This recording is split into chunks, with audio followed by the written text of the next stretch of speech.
I hope that you had a great week and everything is going well. We're in the holiday season and I love December. It's like my favorite month.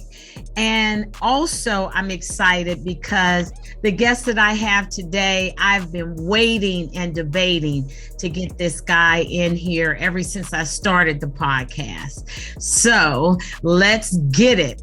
Today, we're going to talk about rappers in my backyard.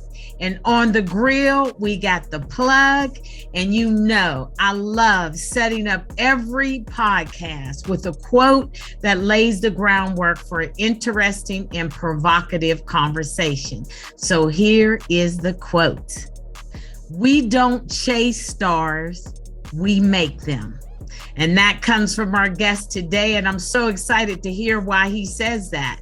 So I think that quote sets us up nicely to talk, express, relate, and connect with our special guest today. The one, the only, Greedy Greg is in the backyard. What's up, Greedy? Yo. What's up, Lisa O? Hey, man, you got the best hand. I'm just trying to play in your game. Come on into my field. So, what you been up to, Greedy? Trying to create some new ones, some new hot fire talent. Some new hot talent, huh? Yep. Mm-hmm. Well, you know, I've been trying to... What'd you say? I'm going to light 2022 up. It's going to be on fire. Watch It's going to be on fire. So 2022 is going to be your year, is what you telling me. It's going to be my year. I'm come back. That's it. That's it. I mean, I think that we all love a comeback, and something about a comeback just inspires us to give our best at the things that we do. So I'm excited to see what you got coming. And I've been wanting to get with you on this MIC for a long time. And so I want to talk to you about some things that I know you've been on other people's podcasts and things like that. But on this podcast, we're going to keep it really real. And I'm going to ask you some of the things that you may not want to answer. But we need... But we need to get these answers, man. And I'm the one with the gall to ask these questions. And so let's get it. You in it? Let's go. So what's your philosophy on staying motivated in this entertainment business? My philosophy on staying motivated in the entertainment business? Oh, wow, that's a hard one. I don't even have that answer. I'm excited about new things, new music, new sound, new adventures. And that's just my motivation. Try to find the latest, the hottest, the newest. Right. That's my motivation. So you just in love with new things as far as being able to stay ahead of the curve and just seeing what's happening next. I'm excited about creating and finding new things that hasn't been discovered yet. Okay. You know? All new right. artists, new sounds, new beats, new talent. Okay. New. That's cool. me. So what would you say is your greatest asset as an executive or a manager in this? My greatest asset is the ability to listen to someone and take their best attributes and expose them and excel and exploit them. That's what I like doing. I don't impose my beliefs on the artist. I try to listen to them and try to figure out where's their strong points and work with those points. Because the music itself is only good if it's coming from the heart of the artist, not from the heart of the manager or anything else. Because, you know, your music has to be believable, especially your rap. Right. And that can only come from the artists themselves. Right. So right. How important is it for an artist when they do come to you to know who they are? It's very important to know who they are, because I can't tell you who you are. I got to sit there. I like to sit there. I'll be quiet. I'll let you do what you do. and you be recording songs. I'll let you record, and then this funny thing, I'll come back to you like maybe a day or two later and say, okay, this is what you need to do. This is how we fix. This is what we need to do to fix you and make you a star. Okay. And that's how I kind of came up with the name. I came up with the name The Fixers with Quik and AMG because I felt like, I was fixing a whole lot of people's projects and sounds and their talent. Well, that's a perfect name, The Fixers, because it's those little things that an artist needs that really makes them great. We all come in the door really, really raw with our egos on our sleeves and all of that. And I just think that's the truth. That's the truth. I mean, that's just the way that I feel about it. And it seems like in order as an artist, for the artist to be great, you need someone that has the opposite of what it is that you have. And would you find that to be a really good ingredient for you, being that you are a lot more poised and sort of patient and things like that? Like I don't do patience, and I got poise, but the patient thing, I just don't play well with that. How do you stay so patient?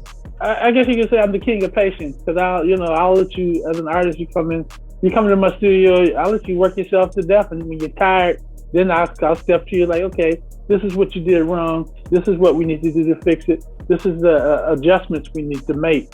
I think I'm a great listener, and I don't smash any artist. Everybody say, "Oh, you're a tough critic." No, I'm a realist. I like to give it to you real. I don't want to, candy coat what you're delivering, because then it's waste of everybody's time. Right. You understand what I'm saying? Yeah, I definitely do.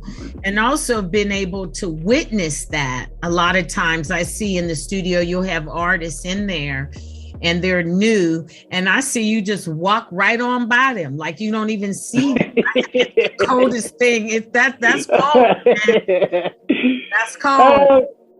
And then a lot of time when I do that, artists don't think I'm listening, I'm hearing. I hear everything you're doing. I don't need to be there every second to figure it out. So I'll let you do your thing and see if you can figure it out on your own. I may come in and sit down like 10, 15 minutes, and I'll walk out, won't say nothing. But that's how I get down. Yeah. Woo. But that's cold though. I mean, it just comes across so freaking cold. It's just like, you see me here, dude, fool with me. You know what I mean?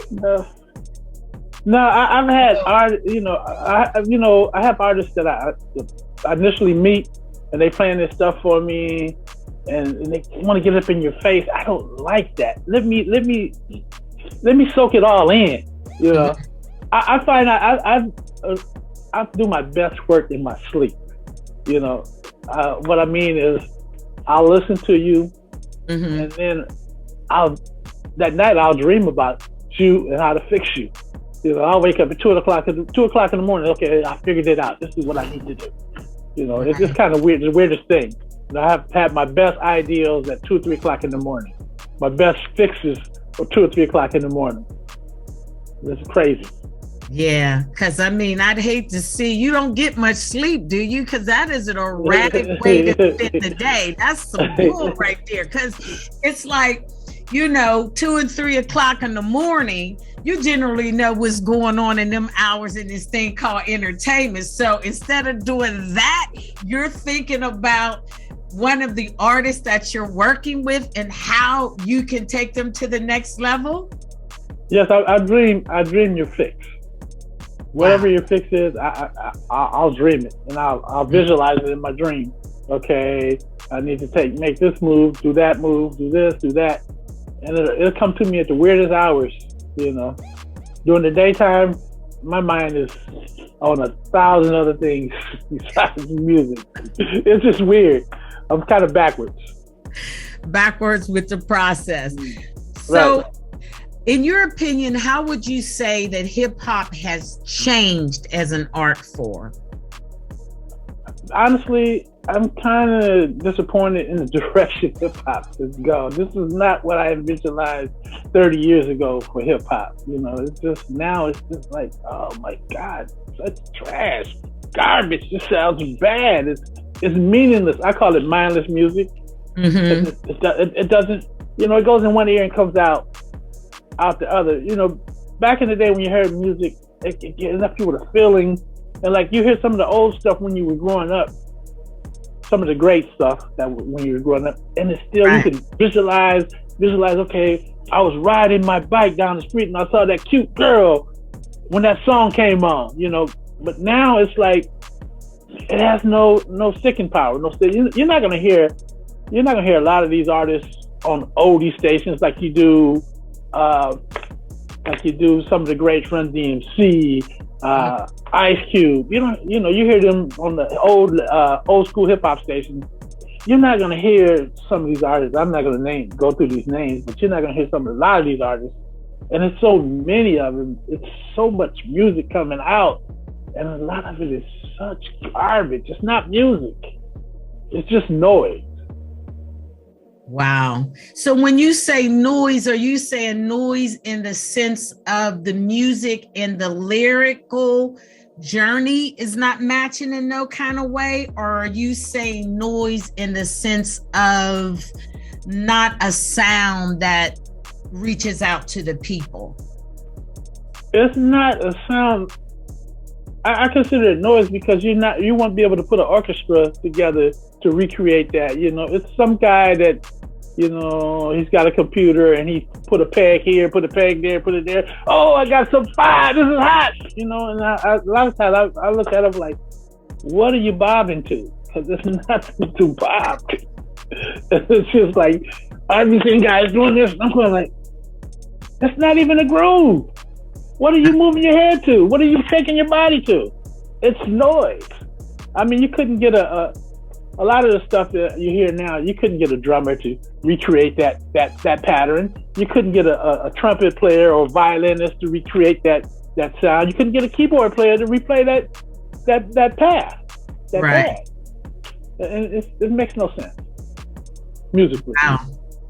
Wow. That's funny you say that. You know what? I think that sets us up nicely to go to the grill. Let's burn some stuff up, Greedy. Let's burn some stuff up. All right. Because, man, I mean, you stay on fire, right? All the time. I got a big grill in the backyard. And you're pretty good on the grill, I hear. You make some interesting dishes, especially barbecue. I hear the town is on fire to get a piece of or a slab of your delicious ribs. But I wanted to talk to you today about the plug. And when I say the plug, Greedy, I mean, back in the day when hip hop in the 90s, which to me was the best year of hip hop or best collection of hip hop, you had like a plug, like somebody that was able to connect you and guide you through your career as a hip hop artist or an artist in general. So I wanted to find out from you, what is the plug today? And is there a plug?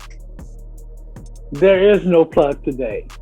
Back in the day, I was talking to someone the other day about how great it was back in the day. Like I'll have a song that I thought was fire, and I can just send it out to 50 DJs, and bam, I didn't create a star. Now it's so many layers. You got 1,000 platforms, Deezer, Spotify, this, that. You got to get your music to and hope that you get discovered. It just.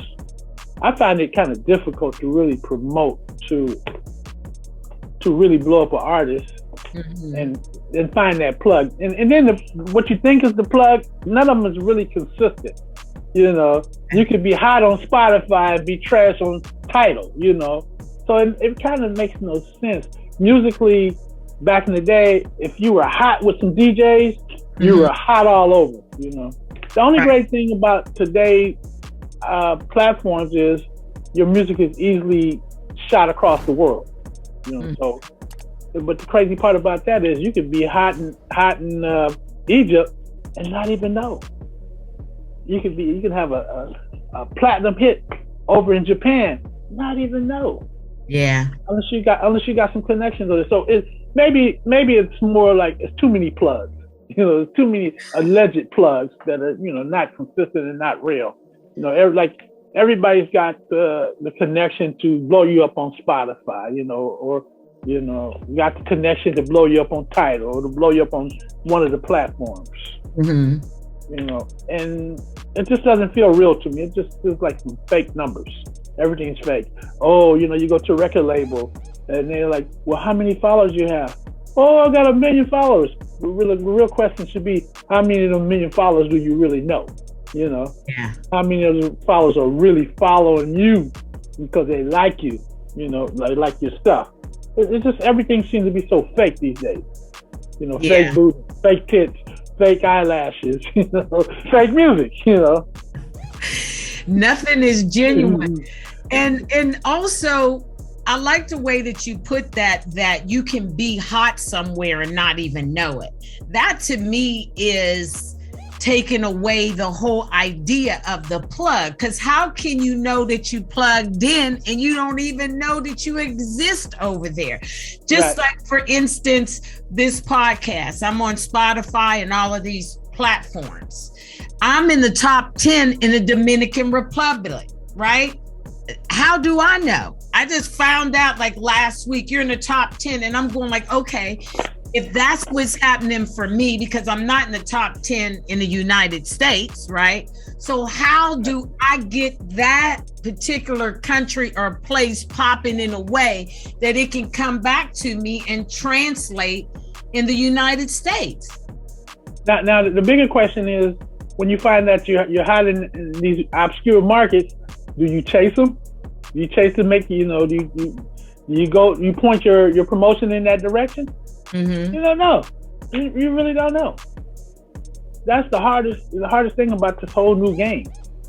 You don't know what's real, because you get in these analytics and these numbers, and you don't know if they're real. You don't know if it just so happened you bought some box in Dominican Republic and you're blowing up there on paper,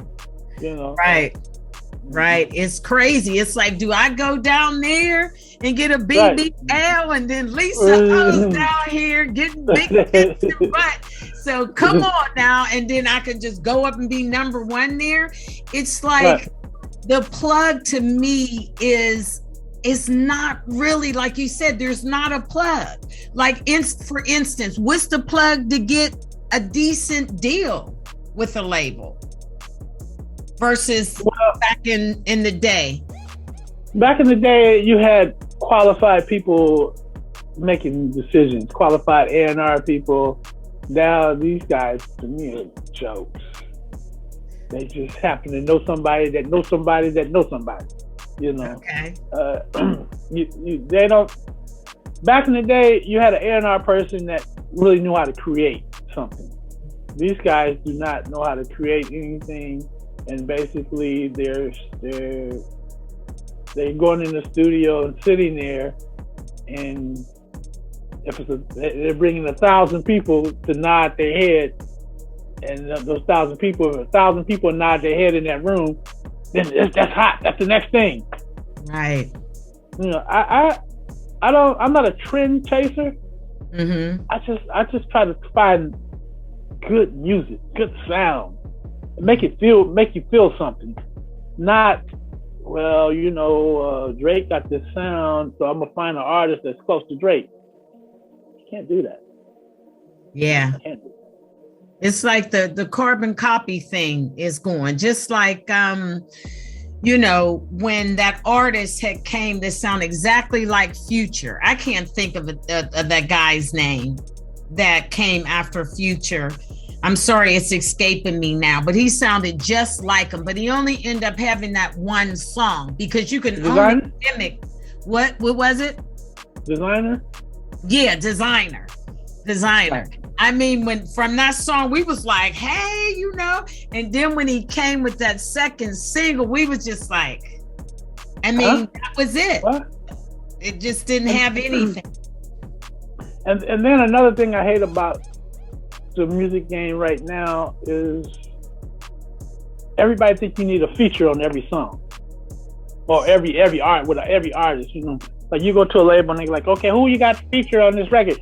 No, I'm creating a solo act. If he can't create by himself without getting a feature, I don't freaking need him. Yeah. You know, that's what it's about. You're creating a solo act, not a group. You know, I hear all these records with like 10 people on there. Like, wow, really? Wow. Whose record is it? Yeah. You know, because when you go in the studio and you bring a feature in, it's just too many layers of getting, you know, something done. You know, like if you bring like he may not know this person, so he's just gonna give him a hot what he thinks is a hot 16, but it may not even fit what this person's doing. Then you try to get that person in the video, you gotta pay some more money, and then you gotta adjust the video schedule to the features video schedule. Time schedule, and then you do the promotion, you get it played on the radio. Then the people at the radio, like when you take that artist to the radio station, like, so where's Future? Where's Drake? You got him on your record. How was it working with it? And it becomes more about the feature than the artist. So the artist doesn't stand a chance to really blow up. Right. You know, right. It's all bullshit. You know what? It just seemed like you're a bit frustrated about it too. No, I'm not frustrated. I'm just a realist.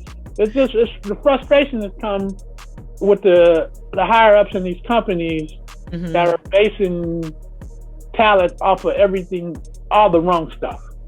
Yeah. You know, if you make good music, it's gonna stand up. Cream's gonna rise to the top. You know, a lot of it's what it seems like. All these companies are wanting to fast track everything. You know, well, if you got 1 million followers, then he must be hot. You know, and it makes no sense. So you sign him because he's got 1 million followers, and then you set up a concert for him, and 5 people show up. Yeah. How do Get you smarter? Get smarter, people. Get smarter, record companies. Don't base it off of those numbers. Base it off of good music, good sound, good feeling, everything besides the numbers, because the numbers don't make any sense. Everything can be bought these days. Yeah, I was just getting ready to say that because I know some people that got a zillion followers and they just had the money to buy them all. And I'm the type of person that if you follow me, I want to be able to turn my back and see you behind me. That's what follow me means the last time I checked. It don't mean, these fake numbers in a sense of people who don't engage. And that's why I wanted to put the plug on the grill, because we need to understand, audience, you need to understand that a plug means that you're connected to something. You're into something. And I just don't feel that our artists today, our relationships today, our sincerity to each other today is connecting at all. No. Not at all. So it's like, man, we gotta get it together in 2022 as far as the plug. And I appreciate you throwing it, burning it, and tossing it on the grill with me today, Greedy, because, come on. Who got the plug? The plug is an imaginary item, and everybody's in search for it. And do you have any clue where we can get it from?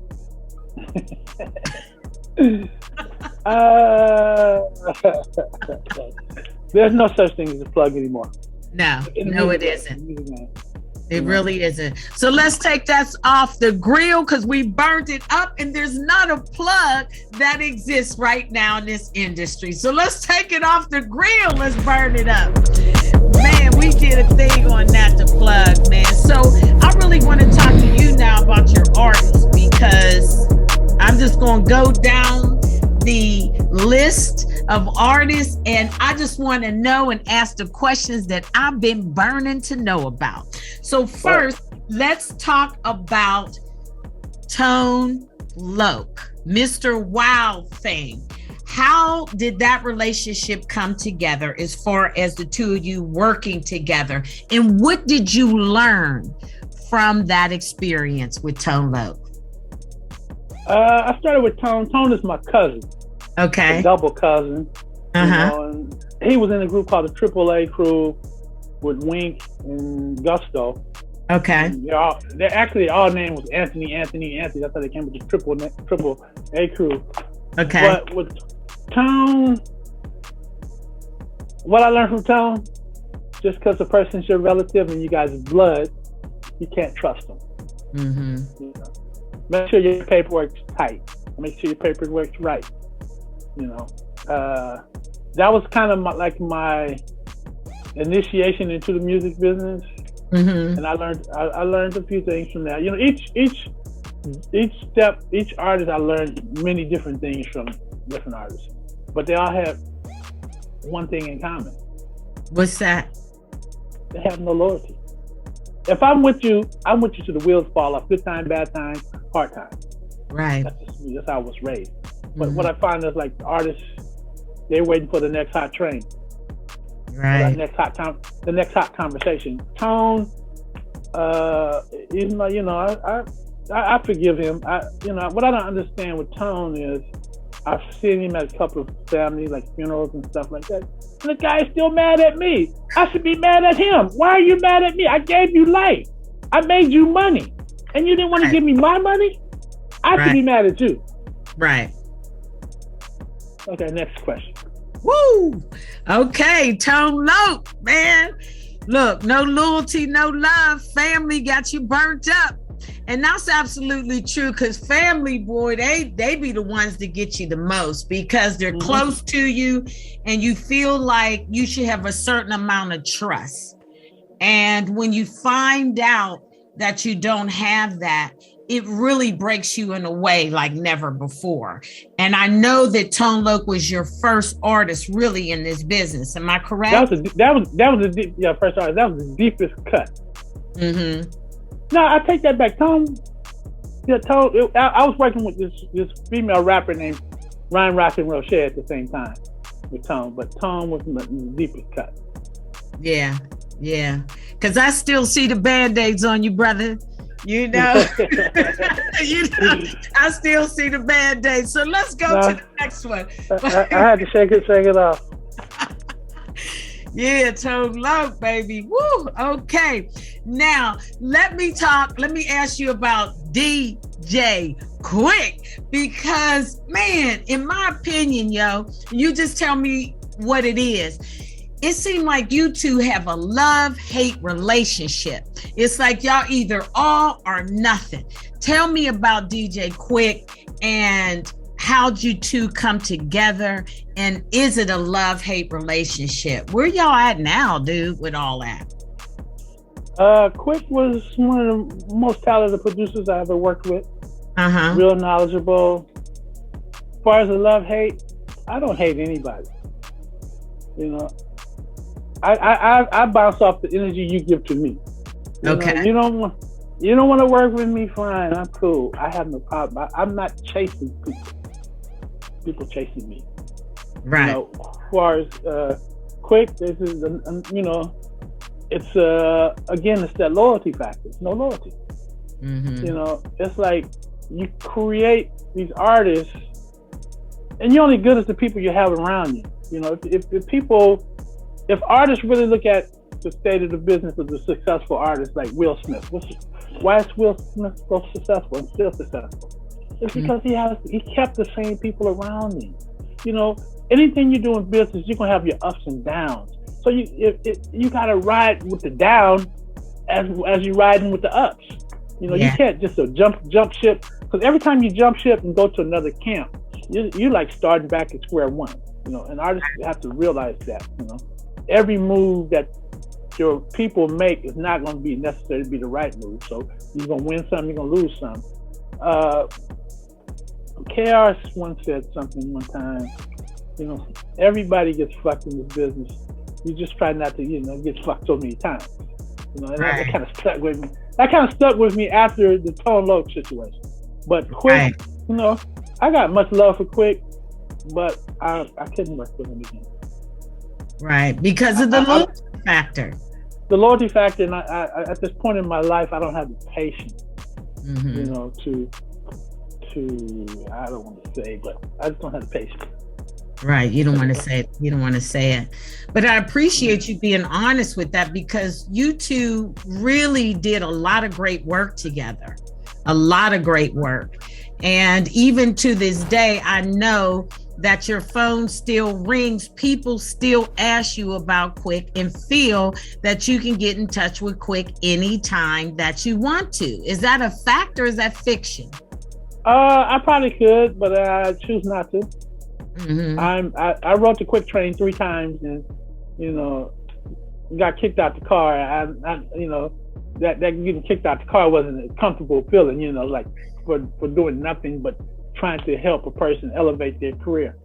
You know, Quik probably, realistically, Quik should be up on the Dr. Dre level, but he continues to shoot himself in the foot. Right. You know, they blame it on being bipolar. I don't know. I'm no doctor. Right. Blame it on the game. Because sometimes, you know, you as an artist, you can overthink things for yourself too. I mean, it's a competitive business. It's one, as an artist, you're always seeking to be better, and you're always seeking to get yourself back on top. And see, that's the thing that I think people like yourself is being on the other side as managers and executives and things like that. You don't understand the vulnerability that is with an artist. We need to be seen. We need to be heard. And the thing that brings us joy is being in front of that camera and being number one, seeing our names in lights, seeing our names in number one. And that is a drug within itself. And if I can't get high, then I'm depressed. Okay, feel with me. Right. So it's not, I don't think as an artist, I don't think that we go out to hurt people in such a way, but you got to understand this thing that we crave is like a drug. You see what I'm saying? Yeah. I tell you know, I give artists a speech once we start working. They're like, you always gotta remain humble, because you're gonna have some high moments and low moments, but if you remain humble, and you'll be all right. You know, don't believe your own hype. There's a lot of times artists believe their own hype, and you can't tell them nothing, and they think they created this train themselves. You only, like I said, you're only as good as the people you have around you. Yeah. And just because many people are going to come into your life once you blow up, and they don't necessarily always have. They seem like they have your best interest at heart, but they don't always have your best interest. Right. But these hoes ain't loyal. So let's go. Exactly. I'm telling you, man, because if you can't put me in the top, looks, I don't need you. And that's just the artist in me, you know, which is, I mean, every day I got to check my ego. Yo, Lise, how we feeling? You know, because sometimes I be on that gas, dude, and I don't see nobody but me. It is a really selfish game. And I know that being an artist, man, you just always crave to be on the top, and you always want to be able to be the one that is the first thing on somebody's mind. Like I get up in the morning, and I have to be acknowledged. You know, look at me, you know. And hey, I'm just telling you, man, it's just like that drug. It's a powerful drug. So let's go on to AMG, bitch better have my money. Why do you think a lot of people don't know how talented AMG is? Because AMG, you know, AMG is really underrated, really talented. A lot of people don't know. He produced Bitch Better Have My Money himself, really. Only thing Quik did for the record was maybe gave him some drum sounds, maybe. And for some reason, people give Quik the credit for it, but it's all AMG. And what I love about AMG, he's a forward thinker. You know, he seems to, he's a forward thinker. He reads a lot, and he, you know, I always tell people AMG is like an acquired taste, because when you first meet him, you're like, oh, he's mean and I don't like him. But once you get to know him, you know, he'll give you the shirt off his back. He's a good guy. He's a real good guy. He he predicted a couple of things in the industry, and like years ago before Kanye, he said he predicted that the next big rapper is going to come out wearing a mascot uniform, and that was College Dropout. He did that like about 3-4 years ago, and then he also predicted. He said, "Watch, there's going to come a time in hip hop where there's not going to be any fans in the audience. Everybody's going to be on stage." That's what we're going through now. Everybody, it's not really no fans. Everybody's a star. You know, it's one thing I hate about like LA scene. Everybody's VIP. You go to the club, it's a long line. It's 2 long lines. One for VIPs, and it's a short line for people who's paying. Everybody in LA is a VIP. Everybody in LA's got the plug to get you into everything. That's why you rarely see me out in LA. If I go out of town, you may see me everywhere. LA, yeah. But AMG is like my brother, my son brother. You know, I've been knowing him since he was 18. He was like maybe my second artist that really came through. Mm-hmm. Yeah, he's a really talented brother, great lyricist. He's got a lot of music that I wish he would release in his vault that I think is good for work. Yeah. And he just celebrated 30 years for Bitch 30 years for Bitch Better Have My Money, you know. Just like one mistake that we made with AMG is we should have put his face on more stuff. Mm-hmm. Like Bitch Better Have My Money cover should have had his face on it, because nobody knew what he looked like or who he was. You know, unless you was in the inner circle.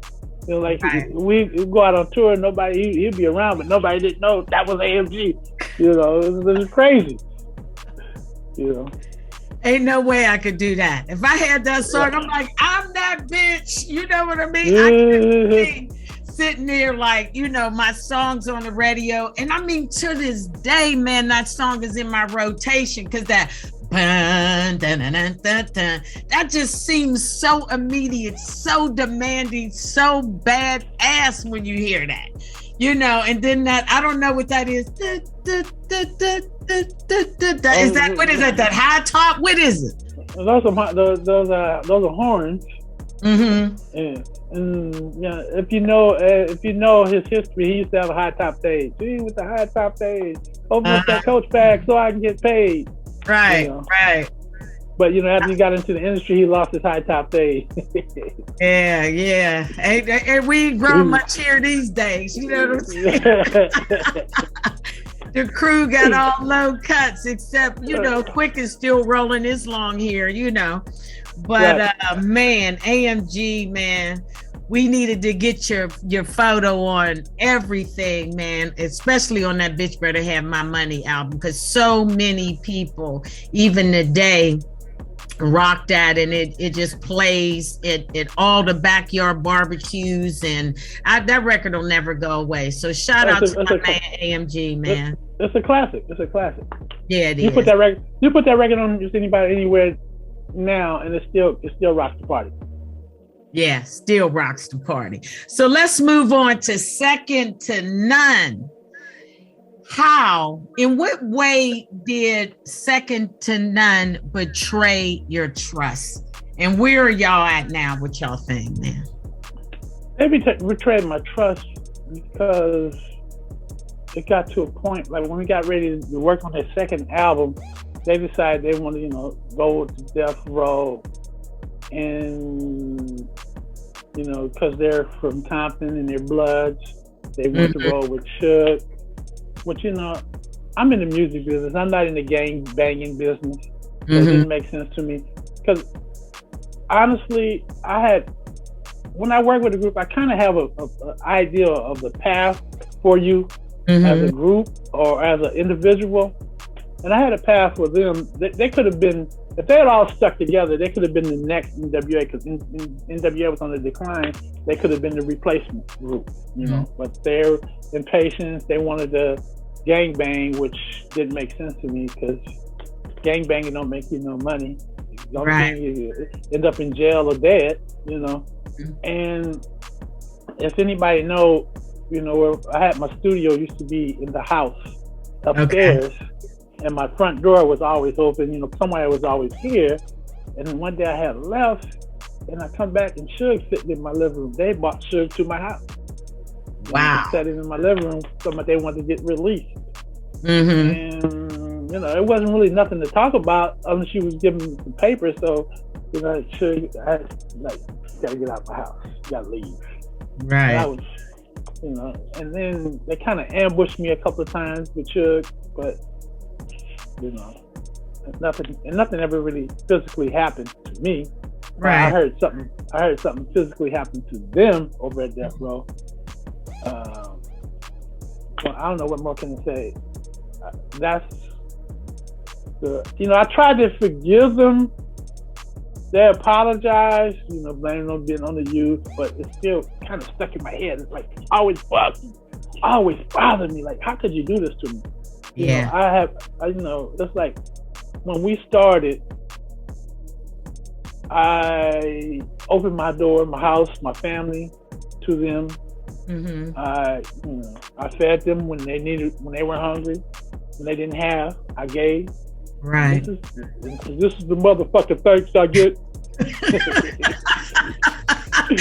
Oh man, that's crazy though. You walk in the door of your house and you got Suge sitting there like, "Hey, motherfucker, I need you to release this paper on them." I mean, that just ain't cool, man. That ain't cool. No, that ain't cool. And I don't know.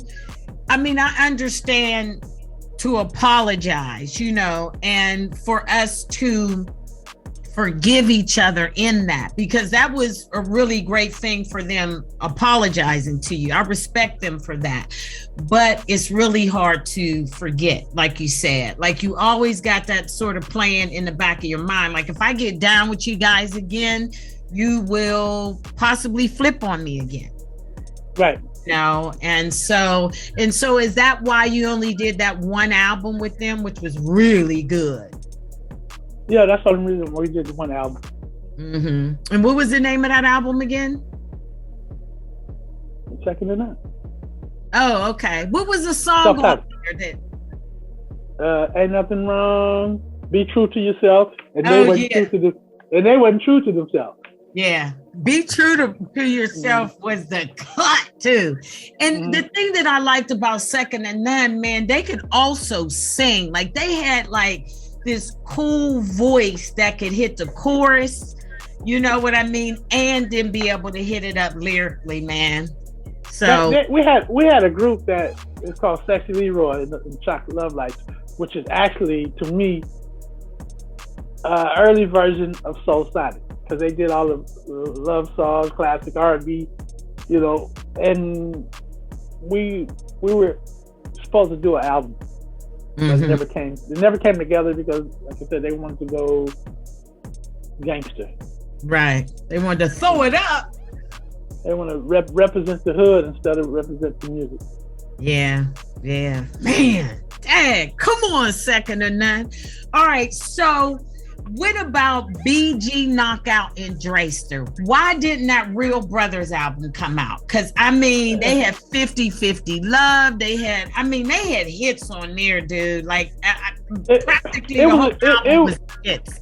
It was a great album, and I think it came out, but I think the timing was bad because we had a song on called DPG Killer, which was supposed to have Eazy-E was supposed to be on it. Actually, when they were recording it, Eazy was in the studio, and that's when he got sick. They took him from the studio to the hospital, and he didn't get to lay his verse on this. If he would have got to lay his verse on there, I think it would have changed their career, because we released a record. We had a great killer video for it and everything. But there's a couple of things. People didn't put the two together. That, you know, people was like, why BG Knock on Drayster mad at Death Row and Snoop and them? Mm-hmm. But people didn't realize BG Knockout and Drayster was on Real Motherfucking G. Right. You know, I thought BG was going to be the Eazy-E replacement. And Drayster was a great lyricist. And the record should have worked, but honestly, people were scared to play their record because the Death Row persona, if they play it, they're going to, and one of Death Row affiliates is here, you know, it's going to bring some drama. And that's what happened. And it's just bad timing. The record did come out, but they had some, they also got into some legal trouble, and they kind of sank the promotion. Right. We couldn't promote it where it should have been promoted. Oh, I love that record. That's another thing. I listen to Real Brothers a lot. I mean, it was so good legal. I mean, you know, lyrically, and also the concept of the songs were great. They were based on like you using real music and real concepts, sort of like a Marvin Gaye record. Like it was about stuff that we deal with in the ghetto, the way we need to love each other, the way that we need to relate to one another, and the way that you can get beat down if you make the wrong choice. You know, I mean, it had everything that a real brother that looked like me go through, you know? Right. So, man, shout out to BG Knockout and Drayster. All right, let's move on to Domino, man. Do you think that if he would have brought Battle Cat in for his second album to produce it, that it would have been successful? Most definitely. Domino's problem was Domino's very talented, very versatile, but he has a huge ego. And ego got in the way, and I'll take some of the blame, because I tell you, the mistake I made with Domino is I convinced Domino that he was the producer.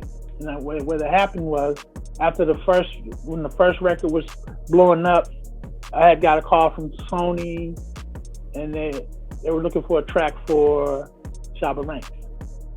Okay. So I went and got Domino a drum machine and helped him put some stuff together, show him how to put some stuff together. And we got a song out on Shabba Ranks. And from there, his mind just went left. You know, his mind went left of being a producer.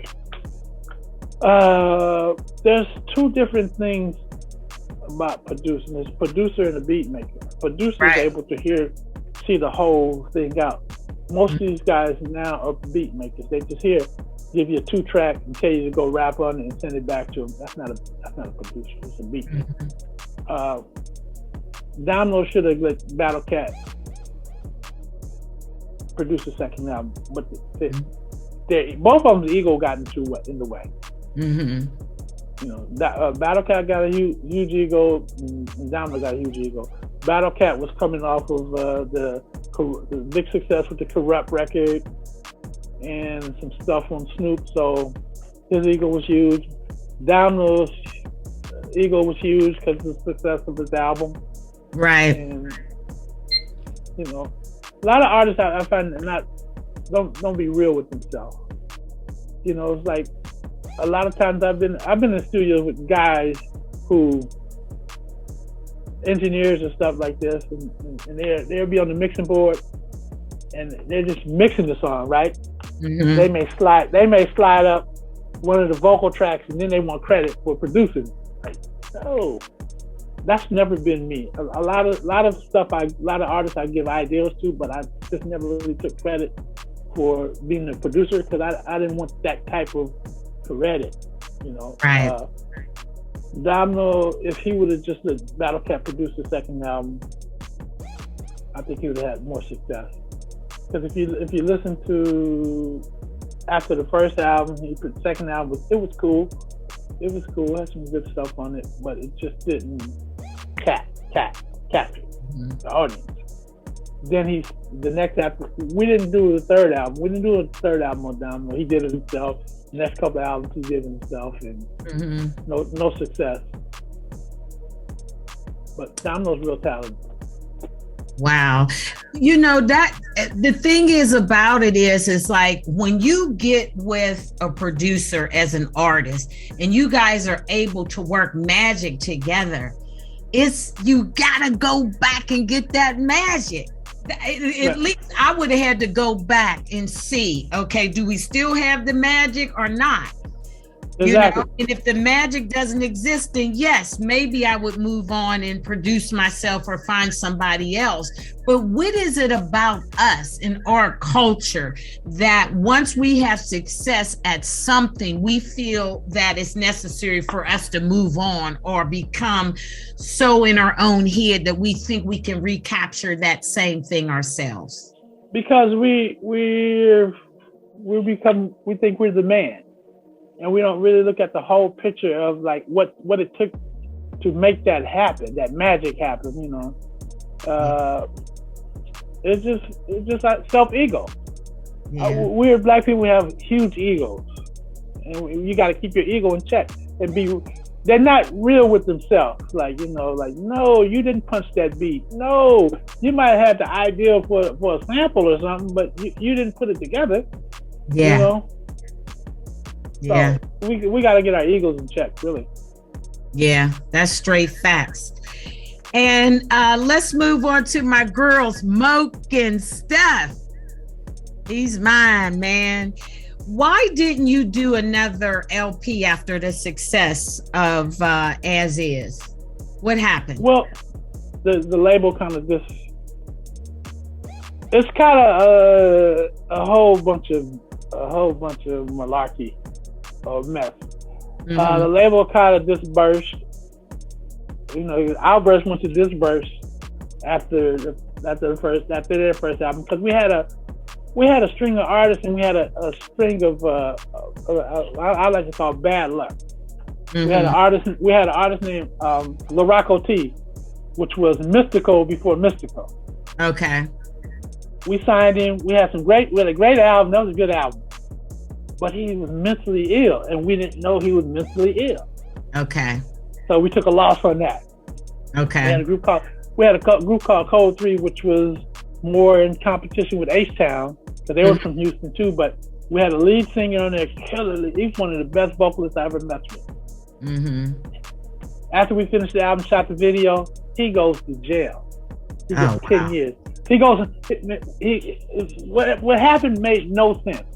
No sense. He got paid. He went back. He was from Nashville. He went to Nashville, hung out with his boys. His boys was robbing pawn shops and beauty shops. He got caught up in that. Wow. And we tried to replace him as a lead singer. We couldn't find anybody capable, and it just went, you know, this is after spending almost $500,000 on him. And basically back in the day, me and my partner Anti, we were funding it ourselves, even though we were going through Columbia and Sony. This was we were paying for everything. We had the type of deal we had was a first time deal like that. So we took a loss on that. Then BG Knock and Dre, they both went to jail. So we took 3 losses back to back, and then we had the success with Moke and stuff. But by then we were like, we waving the white flag. We can't take any more L's, you know. Awesome Bell Brothers from the West Side. No, I'm just like, because y'all, I mean, that sounds like a horror story. It's like, but the thing is, I mean, I love Moke and Steph. You know I do, man. I had them on the show and we talked, and the girls are so thorough and so talented. I just needed to know what happened because I knew it wasn't, you know, in the quality of the work. The girls worked hard. They was tight together, you know, and had all grown up together and really had, I mean, I love Mo's voice. I mean, she got vocals like the lead singer of SWV, like just non-replaceable. And I knew, range. Oh my goodness. I mean, shout out to Moke and Steph, man. I love them. I will always love them. And it's so funny because I was somewhere a couple weeks ago and we were talking about it, and it was like 5 of us in there, and we was doing lyric for lyric for He's Mine. I mean, everybody knows that. That was like the homegirl song. Like, we knew we had a nigga. But no, I mean, man, I love it. So I didn't realize how big the record was and how much legs it still has. Like, one of my radio promotion guys, like 2 years ago, was like, "Man, you need to re-release this record. This record still got legs, man. Look at the media base. It's still getting played so many times." But then I was at a R. Kelly concert at the Honda Center, and they didn't have an opening act. They had a DJ. Mm-hmm. And then when that record came on, it lit up the stadium. I mean, I was like, "Wow, man." Yeah. This record was bigger than I thought.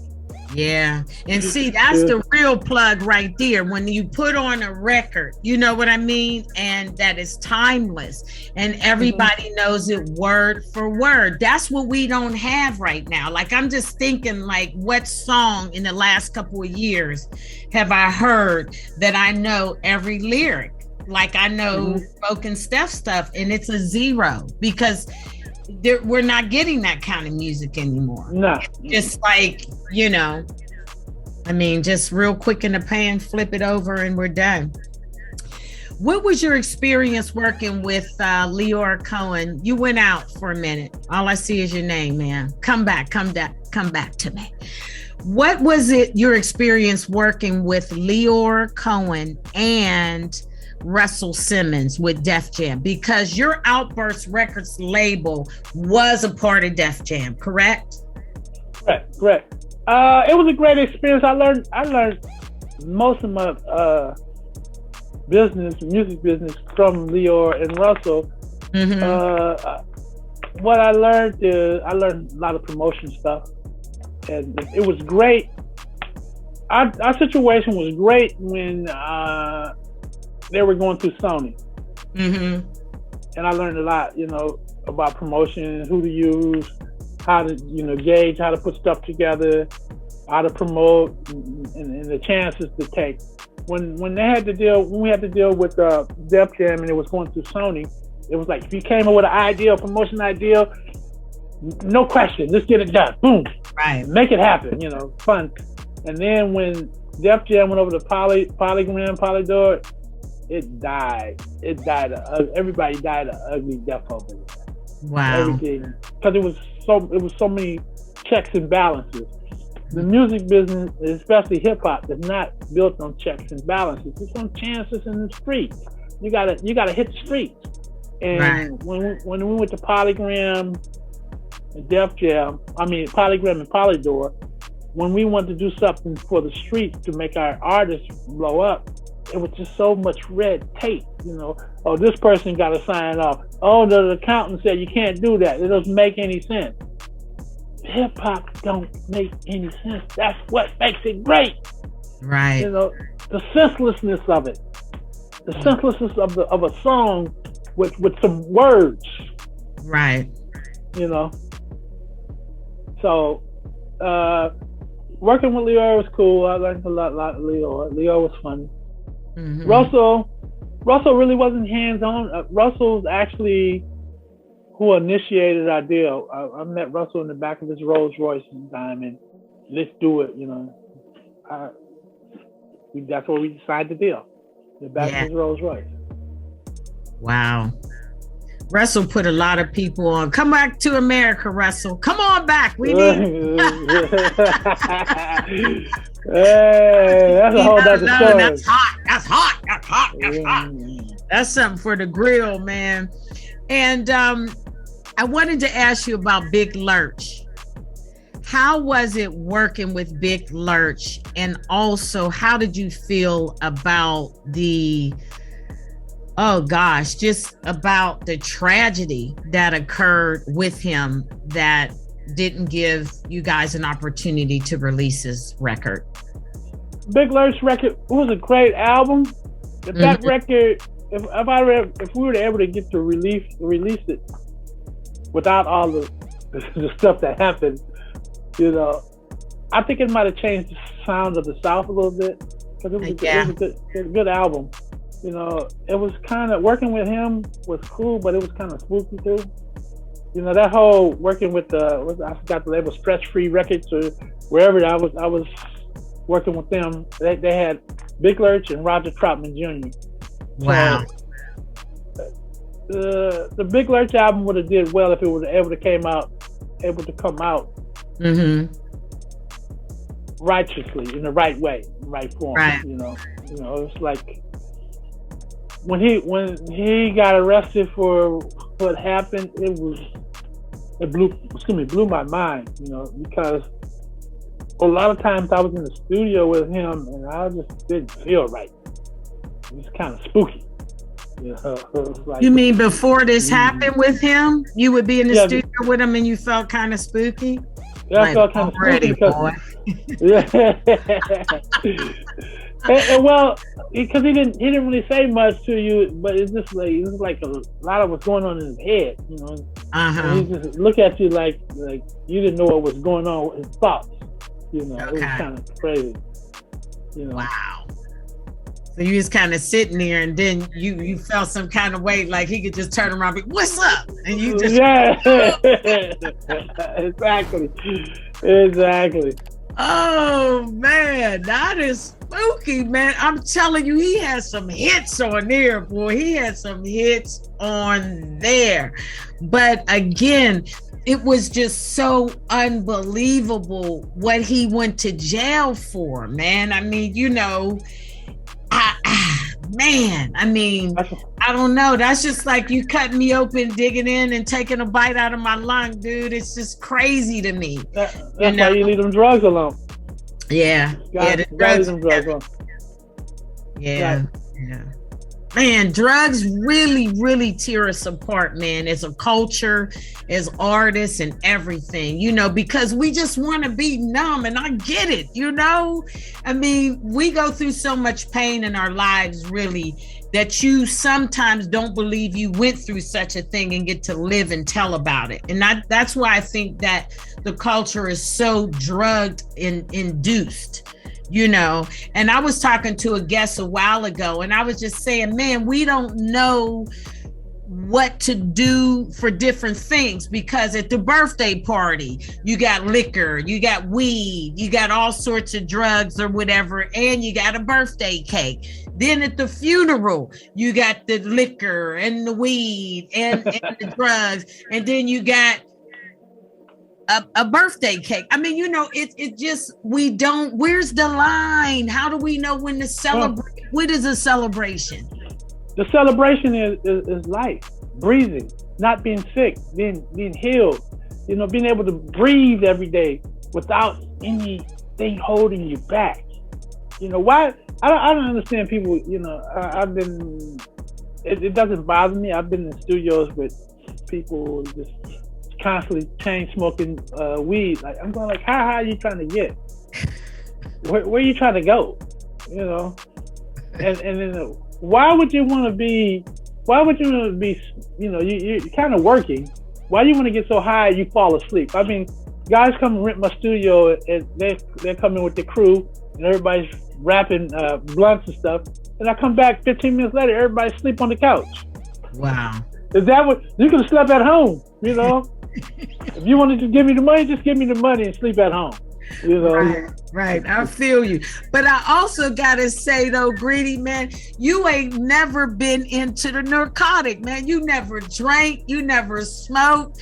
I mean, I never knew nobody like that. Everybody that I knew drink, smoke, lie, went to jail and all of that. And you have done none of those things, but yet you keep some of the darkest people around you. Like, you know what I'm saying? Pimps, hustlers, hoes. I mean, dude, how do you do that? How do you not allow such dark entities into your pure spirit? How? I just put my life in God's hands. I just tell God, guide me, you know. And he tells me, no, you don't need no drugs. You don't need to be high. I'm gonna put these dark people, these dark souls around you, but don't fall into what they're into.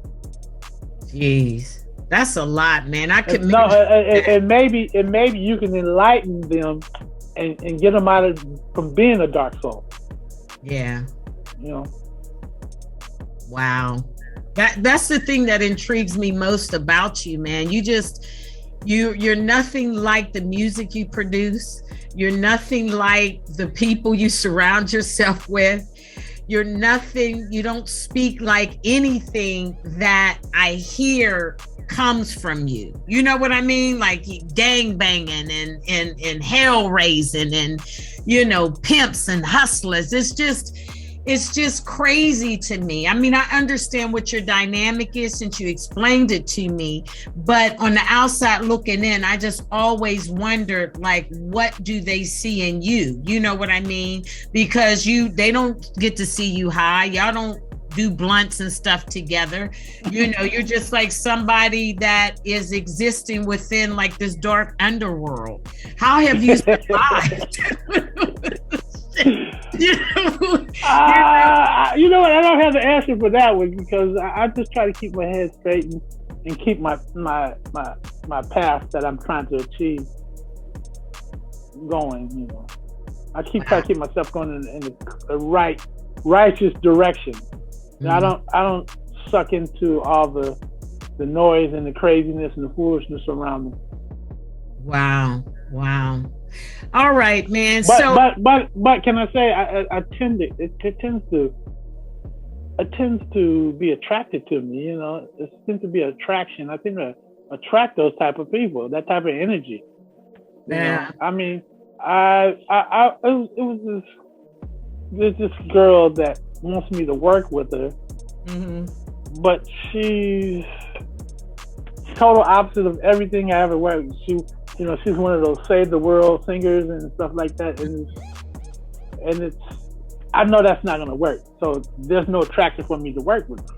Right. I know that's a hard struggle. So I'm looking for a less resistant path, and then I know if I can get this one or two bad records out, I can put that good record out. Mm-hmm. But what I mean is that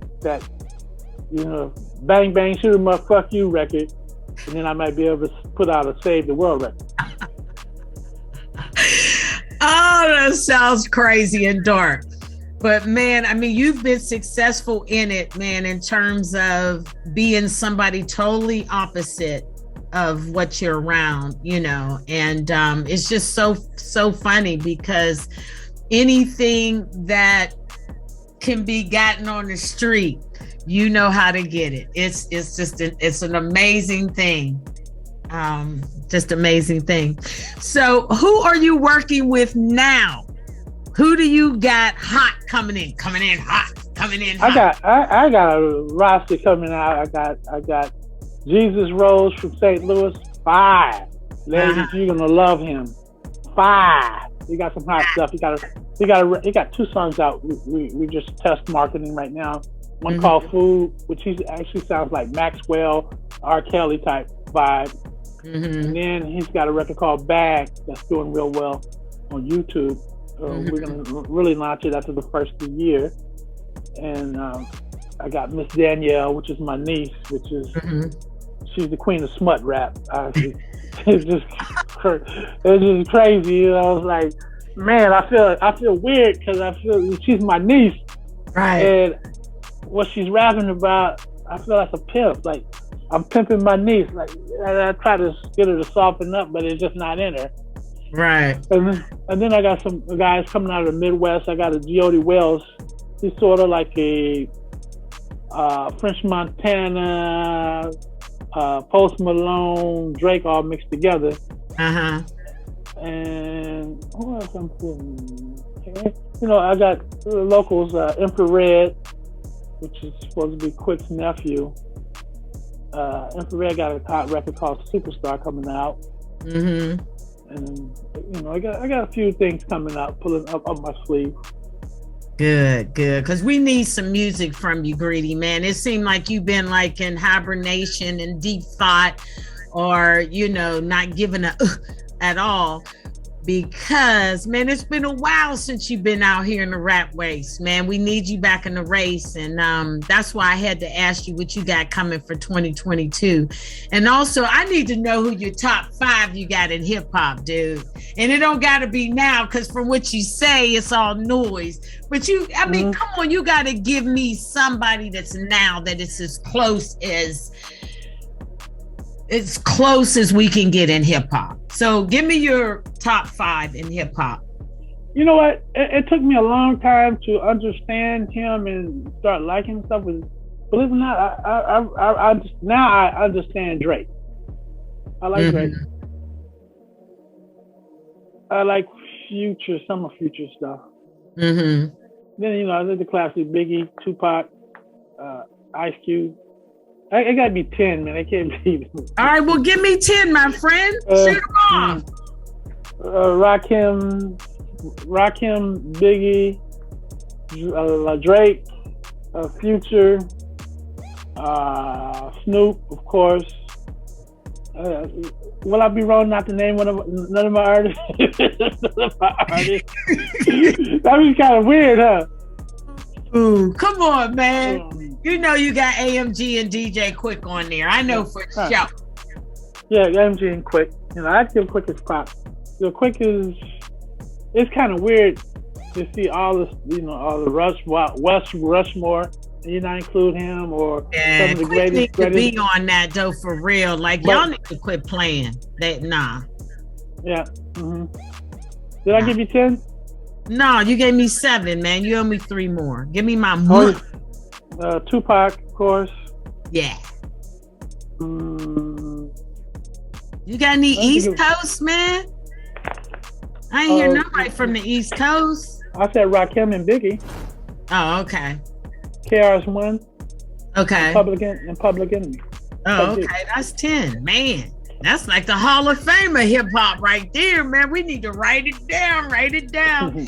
And also, Greedy, how can we follow your movement, man? We want to keep up with you and be able to rock with you in 2022 with your new artists and everything that you're doing, man. Because, you're a legend in the yard, and I myself have learned so much from you, man. And I just became a better person because of you. Because, like I said, my ego was larger than charge, and I just came a long way, man. I'm so humble now and sweet and wonderful about my get down. So how can we follow your movement, man? Because you hot like fire. First, I want to say happy birthday to you. Happy birthday, Lisa. Oh, thank you, man. You remember? Yes, and you can follow me on I Am Greedy Greg on Instagram. That's about the only thing I really rock, Instagram. I don't fool with just Facebook or Twitter too much, but you can definitely find me on Instagram. Okay. I Am Greedy Greg. I Am Greedy Greg, the legend, the life, the plug, when we was able to have a plug, man. And I just want to say to the audience, thanks so much for tuning in, man. We love what we do over here, man. And I'm just always on 1,000 because I just get to talk to people who have done so much in this industry. And I want to say thank you to you, Greedy Greg, because, man, without you, there would be no rappers in my backyard. So thus the name and the creation of this podcast, it came from the inspiration that you've given us as a manager and executive, and also keeping the artists in line, man, and just turning us down when the stereo gets too high. So we love you, man. Can I give one more plug? Yeah, plug. Who else? Look out for my new label, 1,000. Wait a minute, you went out, dude. You went out with your video. See, you let technology beat you down. Now go ahead, say it. Look out for my new label, 1,000 Favors. That's a new label. I have 1,000 Favors West Coast and 1,000 Favors Midwest. coming. All right. Shout out to 1,000 favors. And I know you've done way more than 1,000 favors, but you know, I mean, I love the name of that label because I just think it encompasses who you are and also your continued way of thinking as far as always giving what you can to the culture, man. We love you, Greedy. We really and truly do. And lastly, let's go to the quote, G, because I just think it sets us up nicely for what we talked about today, and especially who you are, you know, being in this industry. And you said that we don't chase stars, we make them. Now, what made you say that? We got to close down with that explanation. Why did you say that quote? Because I found trying to chase somebody that's already made it or had some success, just a big old pot of bad gumbo. Yeah. It's slimy and it's a mess. And it's a headache that I'm not trying to get into. I'd rather create somebody from the ground up. And that's what I've done all my whole career. I created stuff from nothing. Right. I come from nothing and I create from nothing. That's it. That's it. All righty. We love that. And I'm looking forward to talking, expressing, relating, and connecting with all of you next Sunday at 2. And y'all know it's my birthday, you know, so I'm about to just shut it down and do what I do best. And that is continue to create. So thanks again. We up in here. I hope that you're having a great holiday, and we'll see you next Sunday at 2. We out of here. Hang with me, Greedy.